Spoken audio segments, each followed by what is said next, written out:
রেজবি আমাদের অবশ্যই গর্ব, কারণ সে ছাত্রদলের এক সময় নেতৃত্ব দিয়েছে, রাকসুর ভিপি ছিল অবশ্যই। কারণ ছাত্রদল থেকে আমরা আরও প্রত্যাশা করব সে ভারপ্রাপ্ত হয়েছে, মহাসচিব হবে এবং বিএনপি ভবিষ্যৎ ইনশাল্লাহ ছাত্রদলের পরিপূর্ণ হবে, এটা আমরা প্রত্যাশা।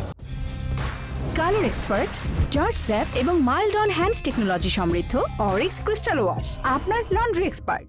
হ্যাঁ, আমরা দীর্ঘ 17 বছর জনাব তারেক রহমানের নেতৃত্বে যেরকম মাঠে ছিলাম, রেজবি ভাইও এরকম ছিল।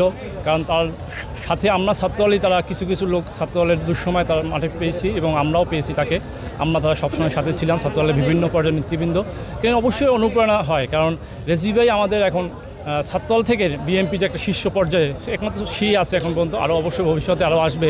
আমরা এটা প্রত্যাশা, আমরা ভবিষ্যতে যারা ছাত্রনেতা হবে আর ভবিষ্যতে যারা সিনিয়র হবে তারাও ছাত্রদল থেকে প্রতিটা বিএনপির প্রতিটা ক্ষেত্রে বিএনপি ছাত্রনেতারাই অগ্রগতি পাবে, এটা আমরা তারেক রহমানের কাছে আমরা অনুরোধ করব। হ্যাঁ, কারণ আমরা ছাত্রদল অবশ্যই রেজবি ভাইয়ের থেকে অনেক কিছু শেখা আছে। কারণ রেজবি ভাই যে দুঃসময় দীর্ঘ 17 বছর পল্টনে সবসময় ছিল, আমাদের অনুপ্রেরণা দিয়েছে, আমাদের অনুপ্রেরণা বাতিঘর হিসাবে ছিল সে। এবং তার কাছ থেকে আমরা ভবিষ্যতে তার কাছ থেকে এই শিক্ষাটা নিয়ে আমরা সামনে পথ এগাবো ইনশাল্লাহ।